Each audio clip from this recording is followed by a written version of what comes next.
To serve great food is to create memories for your customers. But it takes more than luck. It takes consistency, creativity, and the drive to see things through. And every day, the stakes are high, which means it's time to stand up from your computer and start getting real. To own your kitchen is to own your bottom line. This is the real world. And now... This is the real world. And now... This is the real world. And now is the time to foodify your business. Welcome to the Foodify by the Largo Group podcast. Scott, it's going to be a big day. Yeah, we got some great stuff cooking today. I think you're going to enjoy, our chef over here making it happen. So, Chris, what are we cooking? Today we're going to cook. All right, here we are in the kitchen, Scott, getting ready to make. Look at that. Family recipe Italian pot roast. As always, I'm hungry. I'm ready. All right, so it's simple, right? It's always simple. We're going to chop up some carrots, some potatoes, some onion, got parsley, garlic, basil, right? Obviously salt and pepper it. We're going to sear it all. We got the oven preheating at 325. Little beef stock. We got a little crushed tomato here. Oh, we got the San Marzano tomato here. So we're all set. We're good to go. We're going to get chopping, and when we're ready to put it together, it's going to be amazing. All right, perfect. All right. Let's get to work. I usually chop one onion fine, one carrot fine, and then rough chop the other one. I think it adds more flavor. Yeah. I think the carrot gets in it a little better.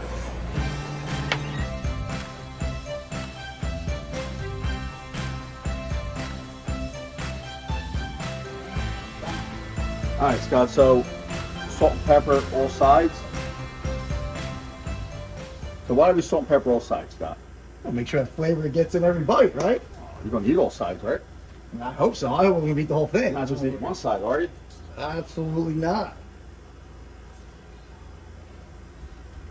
Salt will bring in all the flavors, right? That's it. Get the oil in. Okay. We're going to sear it on all sides. For, 3 minutes a side or so. And what do you have here too? If I'm going out to buy it myself, what am I looking for? This is a boneless chuck roast. Okay. Okay, about 5 pounds. Okay. All right. I asked the butcher, he tied it for me. I like when they tie it because it helps keep the moisture in. That's part of what we're going to do right now is help keep the moisture in. Got it. By searing it on all sides. Okay. So I think we're ready here. We're going to get it in there. Yeah, look at that sizzle. Sizzle. That's what you want to hear. Well, I'm pretty hungry. This is ready in about 10, 15 minutes or what? 10, 15 minutes, 4 hours. Oh, man. Anywhere around there. So just hang in there. Oh. Hope you brought snacks. Always. So got the salt and pepper on it. Going to sear it on all sides. So just so you, how many sides you got here? Let's see here. 1, 2, 3, 4, 5, 6. All right. That's it. Some geometry back in the day, you know what I mean? That's right. Because you want to sear it all, so you want to lock that juice in. Perfect. And it's about 3 minutes on every side? Yeah. Okay. Yeah. And you don't want to always have it on high. They have a knob for a reason. You go low, high, medium, high. Yeah. Right? Once the pan's hot, you turn it down to roughly a medium, and you just let it sear around. You don't want to burn it. You don't want to burn the oil either. You can use olive oil or vegetable oil, whatever you prefer. Okay. I'm olive oil. I cook everything in olive oil. I don't very rarely use vegetable oil. And why do you use olive oil? What? Just personal preference, or It's personal preference, and it's better for you. Right. And it does taste better. It adds, in the background, you do get a little note of. I don't use extra virgin. I use olive oil. Okay. Okay. You get a little note of it. It's not as heavy or as fleecy. It's released from the pan already. It's not sticking. That means it's searing nice on the bottom.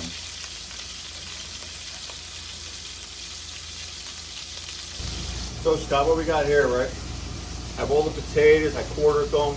I did the same thing with the onions. With the carrot, what I do is, we use 4 big carrots. Okay. But the first one I slice fine, I get nice fine dice. And then the rest I go with a little rustic chop, right? Plate size. But I do the fine dice texture into it. Every bite you should be getting something. Because now with this, you could put this over mashed potatoes, over polenta, over anything you want, and you spoon the gravy over it. And a lot of this is everything you want to try to get in one bite. So that kind of helps you do that. I was wondering when you were cutting them up, Yeah. what the reasoning was. Always got a reason. You always have a reason. I always got a reason. This is searing up nice. So we're getting there. Yeah, it's great Just color. a minute. Yeah. That looks awesome.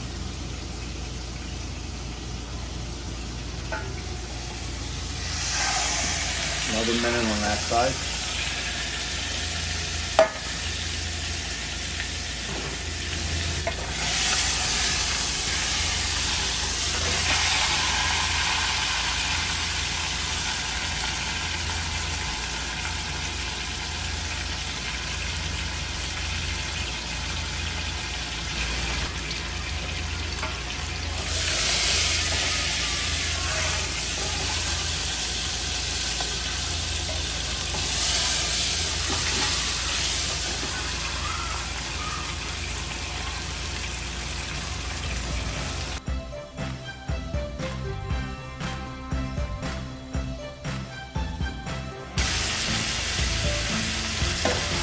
All right, Scott.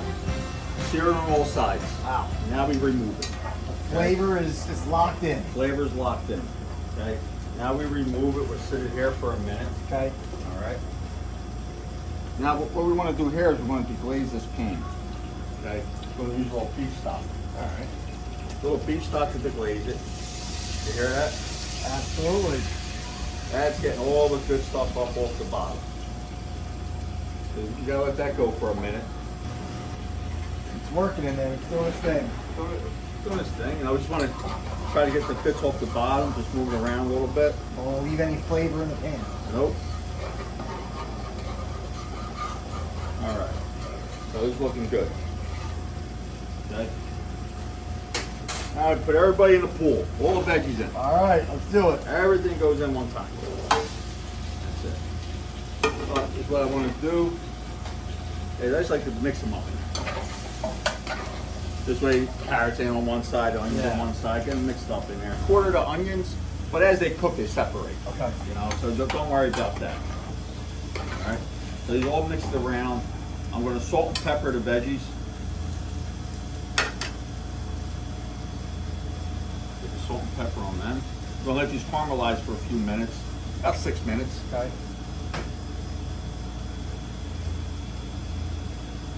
Got the salt and pepper in there. All right. Add our crushed garlic and our bay leaves. I put 2. 1, 2, 3, 4. Yeah, I was gonna, it depends how you like it. You know, a lot of people use 1. Okay. I like to give it a little A more. little extra. I like bay leaves and everything. I think bay leaves gives a great flavor, so I go with 2. All right. But again, maybe you want 3. I don't know. Maybe your recipe. All right, Scott, what do we got with this? Well, I don't think you know much. there's not a lot going on in the history of the pot roast. You know what I mean? I think it's been around since medieval times. It's been around a long time. Right? I mean, any sort of tough meat that you're trying to sort of slow cook, add flavor to is kind of what you're doing. Right. I feel like it really is an Americanized meat. Basically, French immigrants brought it over to New England, German immigrants brought it to Pennsylvania, and that's kind of how we get it here. Right. I don't know what your thoughts are, but it sounds like this version's can be nicknamed the Yankee version, the Yankee pot roast, because of the onions, carrots, and potatoes you're putting with it. Well, it has a nickname. It's Italian pot roast. Who gave it that nickname? So, like I said, it's a family recipe. Okay. Just not my family. But Fair. it's still a family recipe. So, a while back, I was watching a TV show, and Brooke Shields was on it. And I started talking about our Italian grandmother, how they used to cook together, and this recipe here that I use is her grandmother's. Maybe she'll watch it. Well, maybe she will. Drop us a note, see if I'm doing it the way you did it. I followed your instructions to the T. I've been cooking this for 15 years, maybe more. Wow. Yeah, maybe more, since I seen it. So, once I watched that, and she talked a lot about it, how it was her favorite meal that her grandmother made. Okay. I said, I gotta try this. So I wrote down the recipe. Yeah. And I've been using it ever since. I haven't changed it. All right. The one thing I don't use that she uses is thyme. Okay. Only because I'm allergic to it. That would make sense. Right. So I put parsley. You could do Okay. rosemary. I'll switch it from rosemary to parsley. Okay. Today I'm going to do parsley. But rosemary is a great substitution.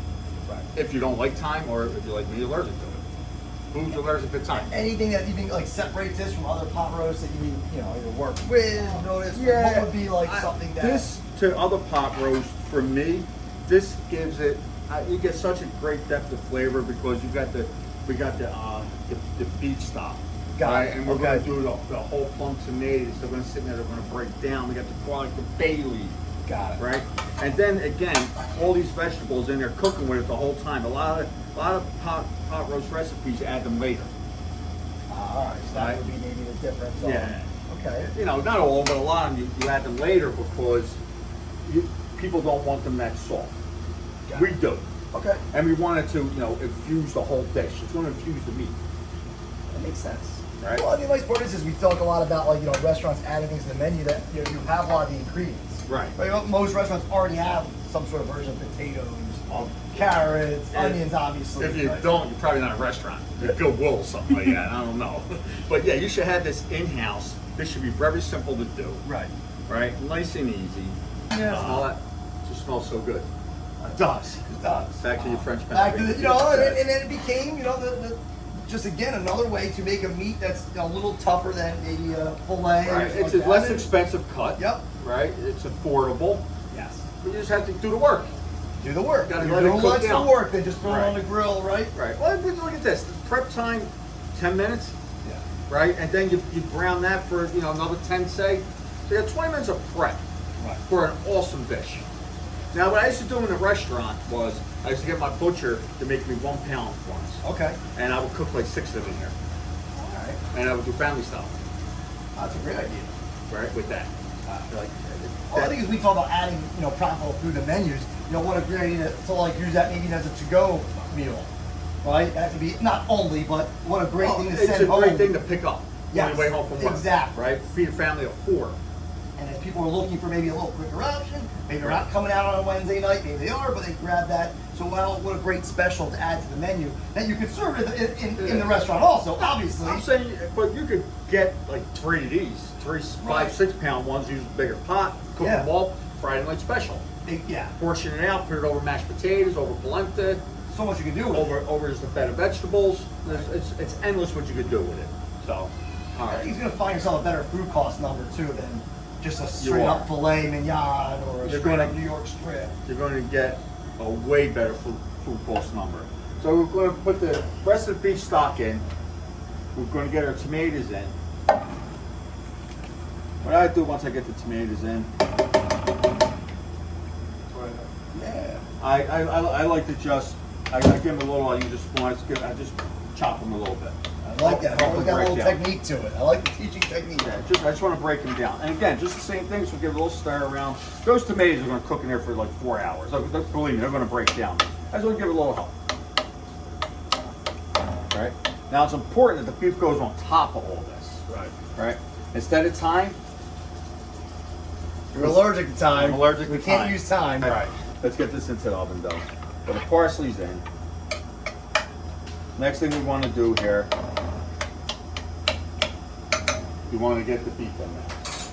This is important. We get the beef in right on top. Yeah. Right on top. Just like that. And that's all that baby in. Boom. All right, we gotta get the lid. Lid's gonna go on. We're going to get it in the oven. The oven is at 325. This is going to go for roughly 4 hours. Set that clock, Scott. All right. So that's it. All right. Siri, set timer. 4 hours. There we go. Got the moment of truth. The pot roast should be ready. It's been 4 hours. Eagerly awaiting us. Wow, let's see. Oh. Wow, it smells unbelievable. Everything looks great Wow. down here. Stir. Oh, wow. Vegetables are great. Perfect. Start everybody's dish for a little bit of this. All right, get ready to try it. I like it. No, we're not messing around. We waited all day. Yeah, we wait all day. We're hungry. You know what I mean? All right. I had to put those on a plate in a restaurant. People would go crazy.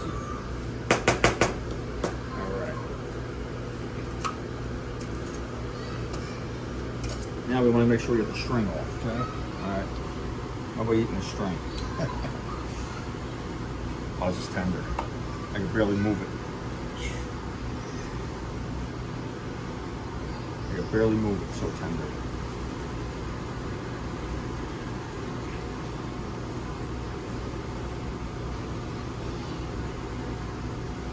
This is just how I like it. See how I absorbed all the juices into the vegetables?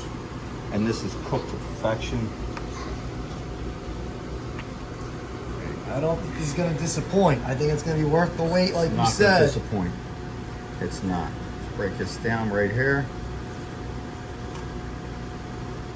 It's over there.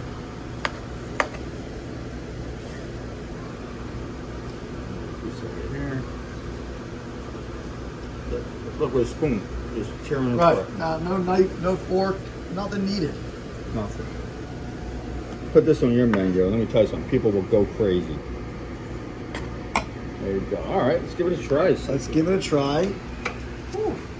Let's see what all the hype's about. See what I all like the the hype- vegetable first. Let's try the vegetable first. I'm a vegetable guy. Yeah. Oh, my carrot. Potato really absorbs all that flavor. It does. That's why a lot of people want to put it in last. I mean, the whole time. Right. Grab the flavor. It's important. Carrot is awesome. I'm going for the beef. Oh.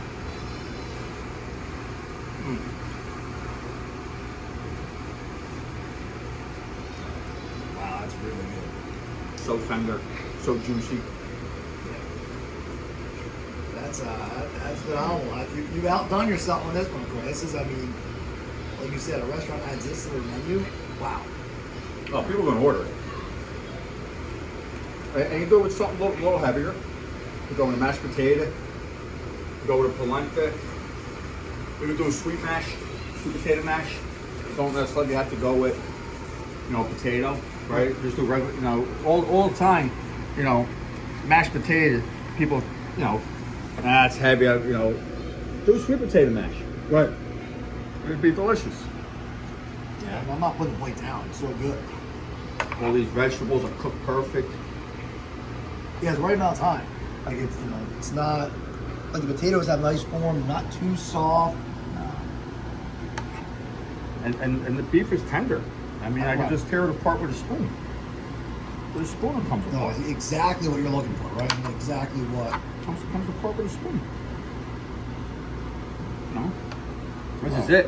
All right, well, again, guys, a recipe will be up on our website. While you're on there, look around. We're always offering things to help you guys out, strengthen your top line and bottom line. So, take the time to do that. Look around. Take advantage of our on-site visits. I mean, Chris will help teach your team, develop your team on those recipes. It's not a secret. He puts it out. But we'll come on site. We'll actually go and he'll teach them, develop the recipe for you specifically. Right. And, you can And more importantly, we just don't focus on back of house. We focus on overall restaurant operations, right? I'm well versed in both. I was a chef for many years. I was COO for many years. So I worked on both ends of it. So it's really important that you take advantage of what we learned through the years. So, Scott? Well, thanks for jumping on our Foodify by the Water Group podcast, and we can't wait to see you guys next week. Subscribe today.